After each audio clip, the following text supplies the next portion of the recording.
আলহামদুলিল্লাহ ওয়াসসালাতু ওয়াসসালামু আলা রাসূলিল্লাহ ওয়া আলা আলিহি ওয়া সাহবিহি ওয়া মাওয়ালা মা বাদ। সম্মানিত দর্শক শ্রোতা, আমরা আজকে যুলহজ্জের প্রথমার্ধ পার করে দিয়েছি। আমরা এখন শেষার্ধে পদার্পণ করেছি সৌদি আরবে এবং তাদের সাথে যারা চাঁদ দেখেছে, আর কেউ হয়তো এখন মাঝামাঝিতে আছেন। এমত অবস্থায় আমাদের অনেক কাজ যেগুলোকে আবারও আপডেট করা প্রয়োজন, মানে উচ্চারণের দিক থেকে এবং আপনাদেরকে ড্রেস করার দিক থেকে, আমলের দিক থেকে কার কোনটা সহজ হবে আমরা বলতেই পারি না। এবং মনে রাখতে হবে যে ইসলামে যে কোনো একটা কাজ আল্লাহ রসুল সাল্লাল্লাহু থেকে আসলে কোনোটাই আমাদের জন্য নগণ্য নয়।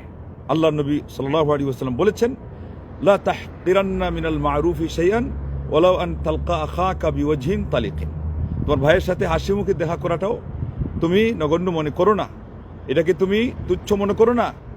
কেননা আরেক হাদিসে তিনি বলেছেন এটাও একটা সাদাকা, এটাও কাল কিয়ামতের দিন এটা পুণ্য হিসাবে বান্দার আমলনামায় যেমন জমা হবে, কিয়ামতের দিন কাজে লাগবে।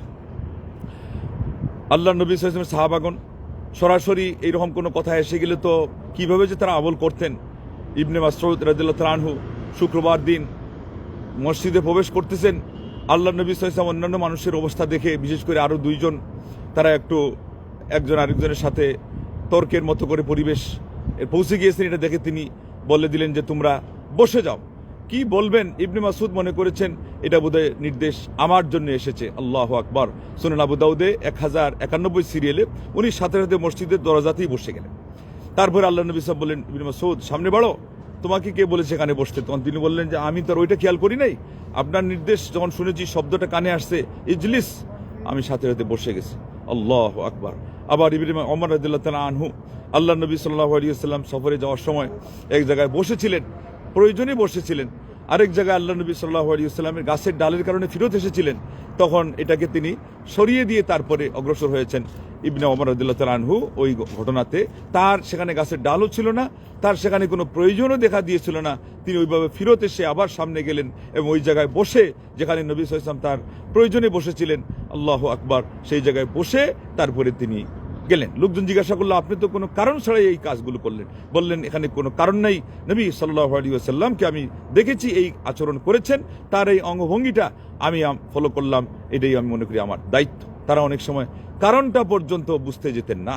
হ্যাঁ, তারা যারা যত বড় আলেম তারা অবশ্যই কারণের সাথে সম্পৃক্ত মাসআলাগুলোকে সেইভাবেই তারা নিয়েছেন, সেইভাবে ব্যাখ্যা করেছেন, ওই কারণের সাথে সম্পৃক্ত আমল সেইভাবেই করেছেন। কিন্তু এটা এখানে শুরুধার্য হয়ে গেল যে আল্লাহ নবী সাল্লাল্লাহু আলাইহি ওয়াসাল্লাম থেকে কোনো জিনিস সাব্যস্ত হওয়ার পরে তারা এটার মাত্রা গণেন নাই। আমল করার ক্ষেত্রে এটা সুন্নাহ মুআক্কাদা নাকি এটা ওয়াজিব, না এটা মুস্তাহাব, না এটা নফল, তারা এটা গণেন নাই। এমনকি নফলের মধ্যে জায়েদ এই শব্দটাও কিন্তু বেমানান, সাহাবায়ে কিরামদের এই ডিকশনারিতে এটা পাওয়া যাবে না, পরবর্তী যেটা নিয়ে আসা হয়েছে। মুস্তাহাব বলে দেন, আর নাই বলে দেন যে এটা একটা জায়েজ আমল। সুন্নাহ জায়েদা এটা কমন কথা, অতিরিক্ত। জায়েদের শব্দের অর্থ কি? অতিরিক্ত। অতিরিক্ত শব্দ এটা মানায় না, ইবাদতের সাথে মানায় না। আপনি যত বেশি ইবাদত করবেন ওইটা আপনার জন্য প্রয়োজনীয়। এমনকি হাদিসে আসছে ফরজ ছাড়া যত নফল ইবাদত তার মধ্যে অবশ্য সুন্নতে মুআক্কাদাও শামিল। আল্লাহ নবী সাল্লাল্লাহু কি বললেন সাল্লাল্লাহু আলাইহি ওয়াসাল্লাম, কাল কিয়ামতের দিন বান্দার ফরজ ইবাদতে যখন ত্রুটি দেখা দিবে, আল্লাহ পাক তখন শব্দটা ওইটাই বলছেন যে নফলগুলোকে এনে ফরজের জায়গায় বসিয়ে দিবেন। সেই জন্য যারা সুন্নত পড়তে গিয়ে প্রশ্ন করেন, বারবার তাদেরকে আমরা এটা উত্তর দেই যে আপনি এটাকে যদি পরিভাষাগতভাবে নেন তাহলে সুন্নত হলো যা করলে সওয়াব, না করলে গুনাহ নাই। কিন্তু কাল কিয়ামতের দিন আপনার ফরজের যে ত্রুটিটা, আমরা কয়জন বুকে হাত দিয়ে বলতে পারবো জীবনের প্রতিটা ফরজকে আমরা পুঙ্খানুপুঙ্খভাবে আদায় করেছি? তাইলে ফরজের ত্রুটিটা যদি আল্লাহ পাক নফল দিয়ে আমাদের পূরণ করে দেন, এমত অবস্থায় ওই আমাদের বিপদের সময় কঠিন মুহূর্তে এই নফল তো নফল থাকলো না, কার্যত সে আমাদের জন্য ফরজের কাজ দিয়ে দিল। আল্লাহু আকবার। আর এটা থেকে প্রমাণিত হয় যে নবী সাল্লাল্লাহু আলাইহি ওয়াসাল্লামের কোনো আদর্শকে তুচ্ছ জ্ঞান করতে নেই। তো আসলে ওই দিন আমরা 15টা বলেছিলাম, তোর মধ্যে উল্লেখযোগ্য ছিল আপনার সিয়াম, তারপরে সকাল সন্ধ্যার জিকির, তারপরে রোজাদারকে ইফতার করা, তারপরে দোয়া করা, কোরআন তিলাওয়াত করা, তারপরে তাহাজ্জুদের নামাজ পড়া, সাদকা খায়রাত ব্যাপকভাবে বলেছিলাম।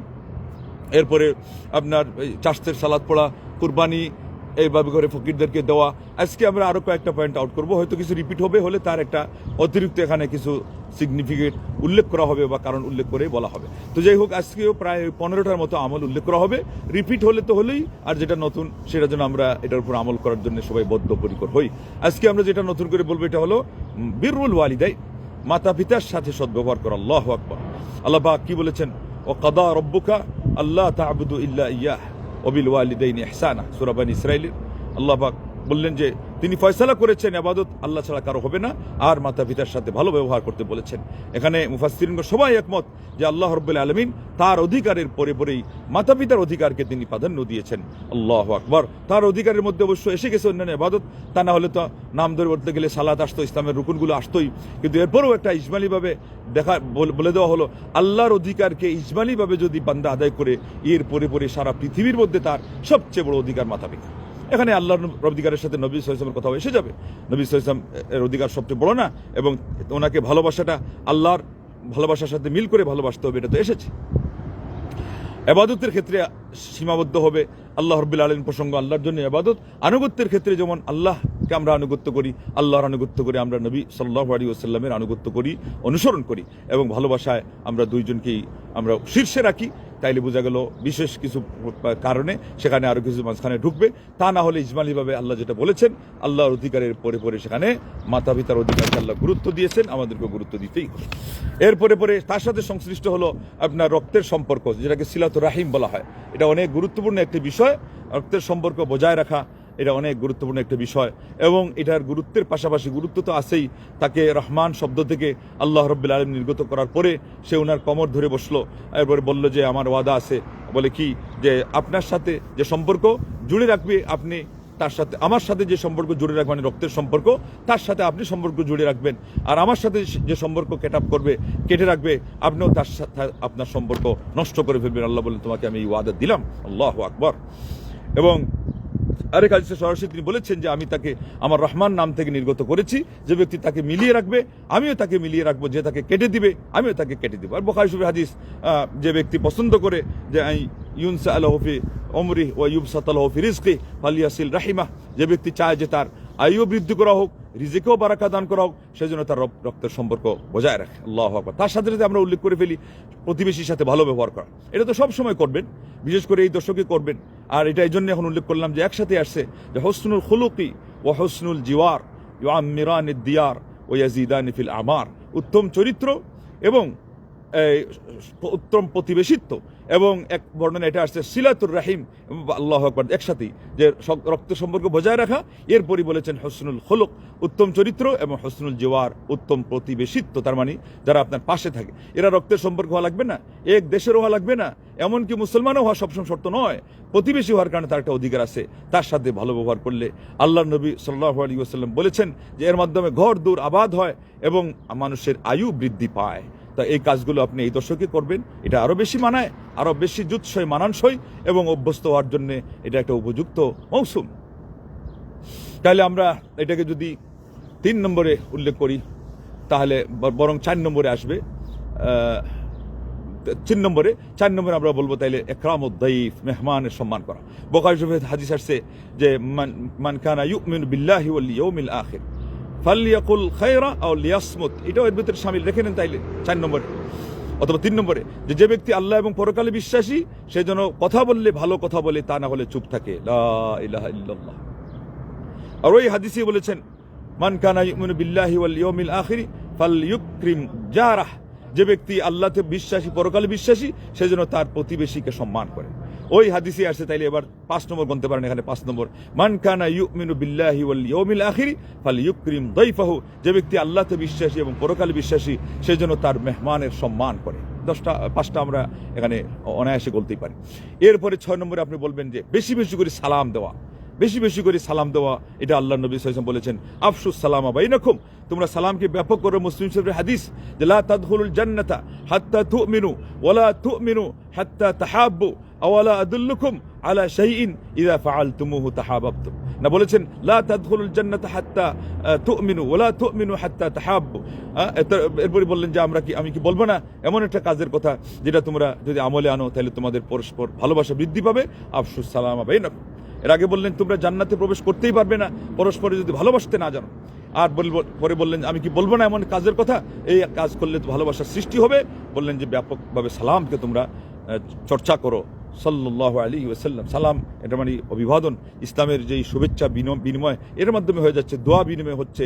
আপনি বলছেন আপনার উপর আল্লাহর পক্ষ থেকে প্রশান্তি এবং রহমত বর্ষিত হোক, বারাকাত সহ বললে বারাকাত বর্ষিত হোক, এক শব্দ বললে 10 নেকি, দুইটা বললে 20 নেকি, তিনটা বললে 30 নেকি। এই জন্যে সালামদাতা যদি দুইটা বলেন, উত্তরদাতা তিনটা বলবেন, যেহেতু আল্লাহ পাক উত্তর বলছেন যে ফাহাইয়ু বিআহসানা মিনহা আও রুদ্দুহা, তোমরা তার চেয়ে আরো তদপেক্ষা উত্তম জিনিস ফিরিয়ে দাও, মানে জবাব দাও উত্তম শব্দ দিয়ে, মানে বেশি শব্দ দিয়ে, আর না হলে অন্তত সমান সমান এটা বলে তোমরা তাদেরকে ফেরত দাও। আল্লাহু আকবার। আল্লাহ পাক সালামের ক্ষেত্রে কোরআন কারীমের মধ্যে তিনি সরাসরি সেখানে আমাদেরকে নির্দেশ দিয়েছেন, দিক নির্দেশনা দিয়েছেন। নবী সাল্লাল্লাহু আলাইহি ওয়াসাল্লাম তো কত কথা বললেন, বলতে বলতে এটাই বললেন যে আজাজুন নাস মান বাখিলা বিদুআ ওয়া আবখালুন নাস মান বাখিলা বিস সালাম, যে মানুষের মধ্যে অপারগ হলো যে দোয়ার ক্ষেত্রে অপারগতা প্রমাণ করে, যে সে অলস, দোয়া করে না, চায় না আল্লাহর কাছে। এই যে এই বরকতপূর্ণ মৌসুমে চাইতে থাকে না আল্লাহকে, চাইতে থাকে।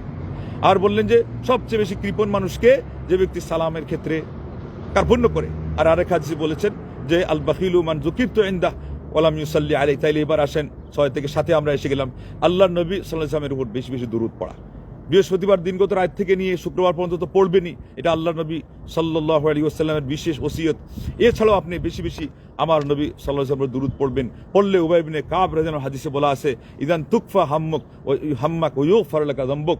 তুকফা হাম্মাক, তোমার দুশ্চিন্তা আল্লাহই তার দায়িত্ব নিয়ে নেবেন। এটা শব্দ ঝুল হিসেবে বলা হলেও কে দায়ভার গ্রহণ করবে? আল্লাহ। আল্লাহ সেই দায়ভার নিয়ে নেবেন, চিন্তার কাজ নিজের করা লাগবে না, আর গুনাহ আল্লাহ রাব্বুল আলামিন মাফ করে দিবেন। আল্লাহু আকবার। অতএব বেশি বেশি করে দুরূদ পড়বেন, আর নবী সাল্লাল্লাহু আলাইহি ওয়াসাল্লামের উপর দুরূদ যখন পড়বেন তাইলে নবী সাল্লাল্লাহু আলাইহি ওয়াসাল্লামের ওসিয়ত অনুযায়ী আল্লাহ নবী সাল্লাল্লাহু আলাইহি ওয়াসাল্লাম বললেন সালাম দিয়ে, সালামের একটা ঘটনাও আছে। আল্লাহু আকবার। আল্লাহ নবী সাল্লাল্লাহু আলাইহি ওয়াসাল্লাম বলছেন যে যেই ব্যক্তি তার ভাইয়ের সাথে একবার দেখা হয়েছে, সালাম বিনিময় হয়েছে, এরপরে একটা বৃক্ষ, একটা গাছ যদি মাঝখানে পড়ে, এটার কারণে আবার দুইজন ব্যবধান হয়ে গেল, আড়াল হয়ে গেল, পরে আবার মুখোমুখি হলে আল্লাহ নবী সাল্লাল্লাহু আলাইহি ওয়াসাল্লাম বলছেন আবার তাকে সালাম দেয়। একদিন শেখ মোহাম্মদ বিন সালেহ আল উসাইমিন রাহিমাহুল্লাহ এই জন্য একটা খাম্বার আড়ালে চলে যাওয়ার পরেই আবার আব্দুর রাজ্জাক বিন আপনার আব্দুল মহসিন আল বদর, ওনার আব্বা হলেন আমার উস্তাদ, এখনো বেঁচে আছেন। কিছুদিন আগে যেটা সোশ্যাল মিডিয়া আসছে, অনেকদিন আগে একটা মিথ্যা প্রচার হয়েছিল ওনার নামে, আলহামদুলিল্লাহ উনি এখনো বেঁচে আছেন। তবে 2-3 দিন আগে ওনার কন্যা মারা গেছেন, সুলতানা রাহিমাহাল্লাহ, ওয়া আসকানাহা ফি ফাসিহা জান্নাতি ওয়া রাফা দারাজাতিহা ফি আলা ইল্লিয়িন ওয়া আলহাকাহা আল্লাহু আযজা ওয়া জাল মা আন-নাবিয়্যিন ওয়াস সিদ্দিকিন ওয়াশ শুহাদা'i ওয়াস সালিহিন ওয়া উম্মাহাতিল মুমিনিন ওয়া হাসুনা উলাইকা রাফিকা। কিন্তু আমার উস্তাদ বেঁচে আছেন আব্দুল মুহসিন আল আব্বাদ রাহিমাহুল্লাহ, মিশরের একজন আলিম বলেছেন, তিনি এই যুগের ইমাম বুখারী রাহিমাহুল্লাহ, ইমাম বুখারী হাফিজাহুল্লাহ। আল্লাহু আকবার। আল্লাহ তার হায়াতের মধ্যে বারাকা দান করে। তো আব্দুর রাজ্জাক ওনার হলেন ওনার ছেলে। তো তিনি তখনও ছোট, বলছেন যে আমাকে বিন উসাইমিন রাহিমাহুল্লাহ একদিন সালাম মুসাফা হলো, এবং একটু ব্যবধানে আবার সালাম মুসাফা করে বললেন তুমি কি জানো যে বলে দিকে আমি আবার তোমাকে কেন সালাম দিলাম? তো তিনি বললেন যে আমি জানি না, তবে সালাম ভালো জিনিসের জানি। বললেন যে না, হাদিসে আসছে একটা গাছ আড়াল হলেও এরপরে যদি আবার দুইজনে মুখোমুখি হয়ে যায় তাহলে তারা আবার সালাম দিবে, এই জন্য আমি সালামটা দিলাম। তো বললেন যে এই হাদিসটা আমার ওই দিন জানা হলো, এর আগ পর্যন্ত আমি সেটা জানতাম না। লা ইলাহা ইল্লাল্লাহ। এইভাবেই যারা হাদিসপন্থী সালাফি আকীদার মানুষ, এদের মধ্যে মূলত কোনো পার্থক্য নাই। তারা কোরআন সুন্নাতে যে আকীদার কথা আসছে এটাও যেমন মানে, সমানভাবে নবী সাল্লাল্লাহু আলাইহি ওয়াসাল্লাম হাদিসের মধ্যে যে আমলের কথা আসছে এটাও মানার জন্য তারা প্রস্তুত। কোনো এলাকায় কোনো বিশেষ কারণে কোনো প্রভাবে কোনো জায়গায় হয়তো কোনো আমলের ক্ষেত্রে একটু ত্রুটি দেখা যায়, অবহেলা দেখা যায়, কিন্তু জানাজানি হয়ে গেলে যাদের আদর্শ হলো এটা যে আল্লাহ রাব্বুল আলামিন সম্পর্কে তিনি তার কোরআনে যা বলেছেন, নবী সাল্লাল্লাহু আলাইহি ওয়াসাল্লাম বলেছেন, সাহাবাগণ সাদা মনে জানিয়েছেন, তারা সেটাই বিশ্বাস করেন। আল্লাহকে আরশে বলা হয়েছে, আরশে হাতের কথা বলা হয়েছে, আছে। আল্লাহর চেহারার কথা আছে, আল্লাহু আকবার। আল্লাহ রাব্বুল আলামিন তার অন্তরের কথা বলেছেন, আছে। তারা সেটাই সেইভাবে মানে। তো এইভাবে করে তারা কোনো ধরনের উপমা তুলনা দিতে যায় না। এটা বলার পরেও তারা বলে যে একদল যে এরা নাকি হলো মুজাসসিমা, এরা হলো আল্লাহকে তুলনা দিয়ে মাখলুকের সাথে, এটা হলো মিথ্যা অপবাদ। এইভাবেই হকপন্থীদের সাথে যুগে যুগে কালে কালে আচরণ হয়েছে। নবী সিদ্দিক, শুহাদা, সালেহিনদের সাথে, ওলামা মুসলিহিনদের সাথে তো আপনার সাথে হবে, এটা কোনো আশ্চর্যের কিছু নয়। কিন্তু আপনি আছেন কোথায়? কাল কিয়ামতের দিনে আপনার আসন পাচ্ছে চান কোথায়? আপনি আপনার সেই সিংহাসন এবং মিম্বরের আপনি সেখানে বসতে চান কিনা, যেখানে মণিমুক্তা খচিত মেম্বর থাকবে, সেখানে তাদেরকে বসানো হবে। নবীরা পর্যন্ত ঈর্ষা করবে এরা কারা? আল্লাহর উদ্দেশ্যে যারা বন্ধু হিসাবে একজন আরেকজনের সাথে সম্পৃক্ত হয়। তো আজকের যুগেও হকের কথা নেওয়ার জন্যে এবং বিনিময় করার জন্যে যাদের সাথে আপনার পরিচয় হলে, যাদের সাথে গিভ এন্ড টেক হলে, যাদের সাথে আপনার সেই বোঝাপড়া করা হলে আপনি সেটা চর্চা করতে পারবেন, আমলের পরিবেশ পাবেন, তারা আপনাকে এই কাজে সহযোগিতা করবে, উৎসাহ যোগাবে, অথবা আপনি তাকে উৎসাহ যোগাবেন, তাদেরকেই বন্ধু হিসেবে গ্রহণ করেন। দুনিয়াতেও আপনি হকের পথে থাকতে পারবেন, থাকাটা সহজ হবে, আর আখিরাতে আল্লাহ পাক আপনাকে সেই সম্মান দান করবেন। এই জন্য তো ওমর ইবনে খাত্তাব রাদিয়াল্লাহু আনহু বলছেন, ইসলামের পরে সৎ বন্ধু অপেক্ষা আর কোনো নিয়ামত আমি এত বড় দেখি না। আসেন 8 নম্বরের দিকে আমরা অগ্রসর হই। দোয়া আগেও বলা হয়েছিল, আজকে বলা হবে যে দোয়া সর্বোত্তম দোয়া তো আরাফার ময়দানের দোয়া, আল্লাহ নবী বলে দিয়েছেন। তো এটা তো আসেই বুখারী হাদিসে। আরেকটা হাদিস তো আছে যে আলহামদুলিল্লাহ আফদালুদ দোয়া, সেটাকে আমরা ওইভাবে অনেক সময় নেই না। সূরা ফাতিহা এমনকি শব্দ আলহামদুলিল্লাহ বলা, যেটা আলহামদুলিল্লাহ, অন্যান্য শব্দ বললে সুবহানাল্লাহ, আল্লাহু আকবার, এক হাদিসে আসছে 20 পিস নাকি, আর আলহামদুলিল্লাহ রব্বিল আলামিন বললে এই পর্যন্ত বলার কারণে 30টা নাকি, এটা আলাদা একটা হাদিসে আছে। আর এখানে ইজমালিমে বলা হয়েছে আলহামদুলিল্লাহ, এটাকে বলা হয়েছে আফদালুদ দোয়া, সর্বোৎকৃষ্ট দোয়া। কোরআনের মা এবং কোরআনের নির্যাস এই সূরার মধ্যে আছে, এবং এই জন্য এটাকে বলা হয় উম্মুল কোরআন। এটাকে সূরাতুশ শিফা বলা হয়, সূরাতুস সালাহ বলা হয়। সালাহ এক শব্দের একটা অর্থই হলো দোয়া, এবং ইংলিশে প্রেয়ার বলা হয়। দোয়াকেও সালাতকেও আল্লাহু আকবার। তো অতএব আপনি এটাকে তার প্রথম অংশ হিসাবে যদি নেন অথবা পুরো সূরা হিসাবে নেন, সে হলো সর্বোত্তম দোয়া। আমরা কিন্তু এটা কম পড়ি। যেমন সর্বোত্তম জিকির কোনটা? লা ইলাহা ইল্লাল্লাহ। আফদালুল কালাম যেমন বলা হয়েছে, ওটা আফদালুল জিকিরও বটে। সর্বোত্তম জিকির হলো লা ইলাহা ইল্লাল্লাহ। আমরা এটা কম আমরা তবজব করি না। সর্বোত্তম জিকিরেরও যত্ন নিতে হবে। সূরা ফাতিহাও খুব বেশি বেশি করে পড়তে হবে। শেখুল ইসলাম ইবনে তাইমিয়া রাহিমাহুল্লাহ তার সম্পর্কে এসেছে যে কিরণ ছড়ানো পর্যন্ত, প্রায় দ্বিপ্রহর পর্যন্ত উনি বসে তাসবিহ যে পড়তেন, সেখানে অন্যান্য তাসবিহ হয়ে যাওয়ার পরে শুধু সূরা ফাতিহায় তিনি আওড়াইতেন। এবং সংখ্যা হিসাবে আসছে, এটা হলো পরিমাণ, সময় কিন্তু অনেক বেশি। সংখ্যা হিসাবে আসছে উনি 41 বার পর্যন্ত এটাকে তিনি আওড়াইতেন। আবার কোনো সময় বলা হয়েছে 21 বার তিনি এটা পড়েন। এটা একটা ওজিফা হিসাবে তিলাওয়াত হচ্ছে, এক করে 10টা নেকি। আবার সূরা ফাতিহার শিফা, এটা দোয়া হচ্ছে। আবার এটা উনি ওনার নিজস্ব রুটিন অনুযায়ী যে জিনিসগুলো মূলত সাব্যস্ত আছে, সেটা একটা পরিমাণ যাতে এর চেয়ে কম না হয়, উপরে হলে হতে পারে, এইভাবে করে একটা জিকিরের একটা নিয়ম আছে যে সেটাকেও সংখ্যা বাড়াইতে পারে। আল্লাহ নবী সাল্লাল্লাহু আলাইহি ওয়াসাল্লাম ডেইলি 100 বার আস্তাগফিরুল্লাহ পড়েছেন না, কিন্তু আবু হুরায়রা রাদিয়াল্লাহু তাআলা আনহু এর চেয়ে বেশি পড়েছেন। সুবহানাল্লাহ, এটাও 100 বারের কথা আসছে, কিন্তু আবু হুরায়রা রাদিয়াল্লাহু তাআলা আনহু 1200 পড়েছেন। কেউ 12,000, বরং আবু হুরায়রার থেকে আসছে 12,000, এবং আরো তাবিঈদের থেকে আসছে 40,000, তবে তাবিঈ পর্যন্ত গিয়ে দেখেছে 1,00,000 পর্যন্ত। আল্লাহু আকবার। আবু হুরায়রা যেখানে বলছেন যে 12,000 বার কেন পড়েন, বলছেন ফিদা আন লিনাফসি, আমার নিজেকে জাহান্নাম থেকে বাঁচানোর জন্য মুক্তিপণ হিসাবে আমি এই জিকিরটা পড়ে থাকি, লা ইলাহা ইল্লাল্লাহ। এটার জন্য আস্তাগফিরুল্লাহ বেশি মানায়। তো সাহাবারা সুবহানাল্লাহকে বেশি প্রাধান্য দিয়েছেন। আলহামদুলিল্লাহ, তাদের গুনার পরিমাণ কম ছিল।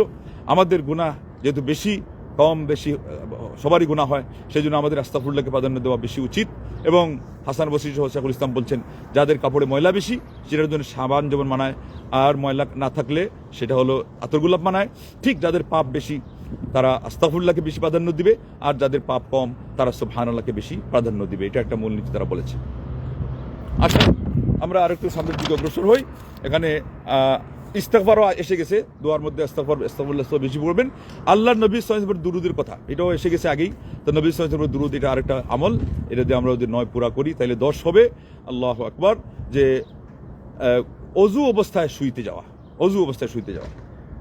হাদিসের মধ্যে আসছে, কেউ যদি অজু করে শুয়ে থাকে আর অজু যদি তার করা অসম্ভব হয়, তখন তো সে সালাতও পড়তে পারে, তায়াম্মুম পড়ে, এটা তায়াম্মুম সালাত বিশুদ্ধ হবে।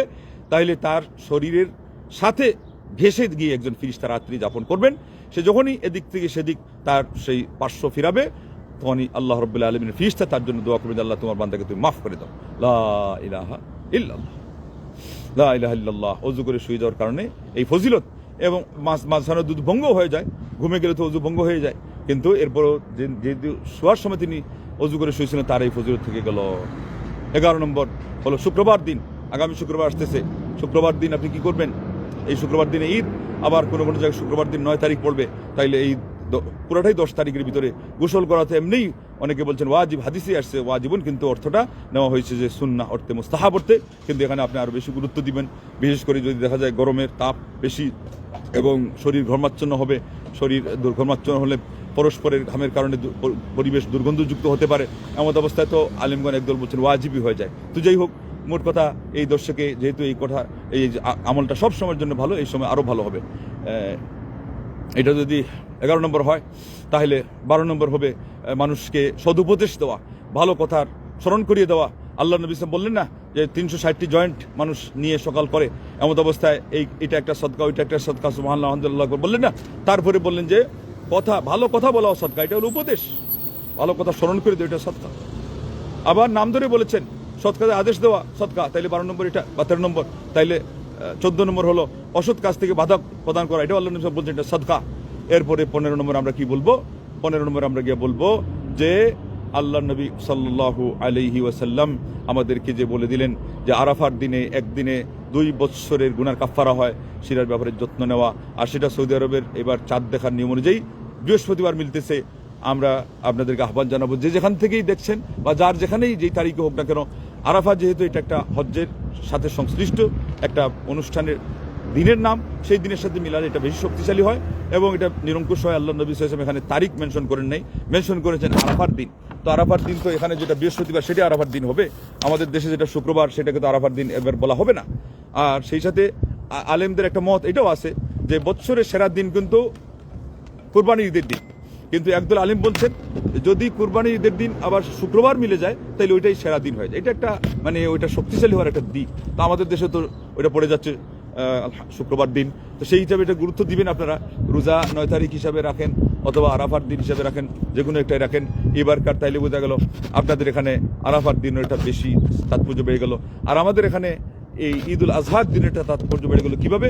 যে হাদিসের মধ্যে আসছে খায়রু ইয়াউমিন তালাআত ফিহি শামসু ইয়াউমুল জুমআ ফিহি খুলিকা আদম ওয়া উদখিলাল জান্নাহ ওয়া উখরিজা মিনহা।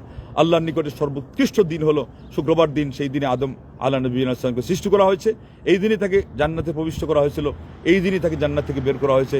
মুসলিম শরীফ এটা হলো আপনার 854 নম্বর সিরিয়ালে এই হাদিসটি আসছে। আল্লাহু আকবার। আর ঈদের দিন যে শ্রেষ্ঠ দিন সেটা হলো মুসনাদে আহমদে 1975 সিরিয়ালে আসছে এবং আবু দাউদের 1765 সিরিয়ালে আসছে। আল্লাহ নবী সাল্লাল্লাহু আলাইহি ওয়াসাল্লাম বলেছেন যে আ'জামুল আইয়াম ইনদাল্লাহ ইয়াউমুন নাহরি থুম্মা ইয়াউমুল কদরি। আল্লাহর নিকট সর্বাপেক্ষা মহৎ দিবস হলো এই ঈদুল আজহার দিন, এরপরে হলো 11 তারিখের দিন। আবার ওই আ'জামের পরিবর্তে আফজাল আসছে, সর্বোত্তম দিন আসছে বাইহাকিতে 1214 সিরিয়ালে, ইবনে হিব্বানে 2811 সিরিয়ালে, যেটা হলো উত্তম দিন। এটা হলো কোনটা? এই আপনার ঈদুল আজহার দিন। অতএব ঈদুল আজহার সাথে যখন জুমা মিলে গেল তাইলে এই বাটকারটা আপনার একেবারে সোনায় সোহাগা হয়ে গেল, ওয়েল এন্ড গুড হয়ে গেল, নূর আলা নূর হয়ে গেল। ওইটা ওইরকম না আমাদের লোকজন যেমন বলে যে আকবরি হজ না, হজের দিনটাকে আল্লাহ বলছেন ইয়াউমুল হজ্জিল আকবরি। হজ মানেই হলো আকবরি হজ, ওইটার অপোজিটে হলো ওমরাটা হলো ছোট হজ। এই জন্য তো আমাদের দেশে কিছু লোক বারবার বলবে যে হজ তো 10 বার করছি। বলি কি করছেন আপনার 10 বার? আপনার তো অবস্থা থেকে মনে হয় না একবারও গেছেন, শেষে শোনা যায় উনি উমরা করছে। তো আমাদের লোকজন যে ওইটাকে ছোট হজ ধরছে, এটাকে ছোট হজ এটা আসে নাই, কিন্তু ওইটাকে যেহেতু বড় হজ বলা হয়েছে, এর অপোজিট এটাকে ছোট হজ তারা যে বলে এটা ফেলে দেওয়ার মতো আবার না। কিন্তু এটাও সঠিক নয় যে শুক্রবারের সাথে মিলে গেলে এটা আকবরি হজ হয়, বরং হজটাই হলো আকবরি হজ। শুক্রবারের সাথে আরাফা মিলে গেলে একদল আলিম বলছেন যে ওইটাই শ্রেষ্ঠ দিন হয়ে যায়, মানে ঈদুল আজহার দিনের চেয়ে আরো শ্রেষ্ঠ হয়ে যায়। কিন্তু এর চেয়েও কোনটা শক্তিশালী? এক বাক্যে যেখানে আল্লাহ নবী বলছেন আযমু আইয়ামিন আল আইয়ামি ইনদাল্লাহ এবং আফদালুল আইয়াম ইনদাল্লাহ বলে আল্লাহ নবী যখন মেনশন করছেন, হাওয়ালা আপনাদেরকে আগেই বলেছি, মুসনাদ আহমদে কোনটা, সহিহ হিব্বানে কোনটা, সুনান বাইহাকিতে কোনটা, আপনারা হাওয়ালা শুনেছেন। এর মাধ্যমেই পরিষ্কার হয়ে গেল এটাকে নস বলা হয়। নস এবং সরিহ, সুস্পষ্ট কথা। আর নবী সাল্লাল্লাহু আলাইহি ওয়াসাল্লাম হাদিস হিসাবে এটা বিশুদ্ধ, মুহাদ্দিসগণ এটাকে বিশুদ্ধ বলেছেন, ইমাম আলবানী রাহিমাহুল্লাহ বিশুদ্ধ বলেছেন, অন্যান্য মুহাদ্দিসরা বিশুদ্ধ বলেছেন। অতএব আমরা এবার যেই মৌসুমটা পেয়েছি এটা কত দিক থেকেই যে আমাদের জন্য একটা আশাব্যঞ্জক মৌসুম। এই দিনগুলোকে আমরা একেবারে অন্তরের অন্তঃস্থল থেকে মন প্রাণ দিয়ে, মন নিংড়ানো অনুভূতি দিয়ে এবং আমাদের যত চেষ্টা রয়েছে সর্বোচ্চটুকু দিয়ে আমরা যেটাকে কাজে লাগাই, একটা মুহূর্ত আমরা জিকিরের মাধ্যমে অতিবাহিত করি। আল্লাহু আকবার, আল্লাহু আকবার, আল্লাহু আকবার, 3 বারও বলতে পারেন, আবার 2 বার বললেও হবে। এরপরে লা ইলাহা ইল্লাল্লাহ, আল্লাহু আকবার ওয়ালিল্লাহিল হামদ। সকাল বিকাল সন্ধ্যা রাত দিন, রাস্তা ঘাট, কোম্পানি, হোটেল, রেস্তোরাঁ, আপনার কর্মসংস্থান, আপনার অফিস আদালত, मस्जिद मदरसा, अल्लाह अकबर, गाड़ी बाड़ी विमान, तुम रेल पे चढ़ो या यूरोप में झूलो, मैं तो ये कहता हो আল্লাহ কো না ভুলো। আল্লাহ রব্বুল আলমিনকে ভোলা তো কোনো সময় যায় না। এই বরকতপূর্ণ মৌসুম আল্লাহ আমাদেরকে উপহার দিয়েছেন, তাকে আরও বেশি ভোলা যাবে না, ভোলা যায় না, ভোলাটা মোটের উপরে উচিত না। অতএব আল্লাহ রব্বুল আলমিনকে আমরা বেশি বেশি স্মরণ করি।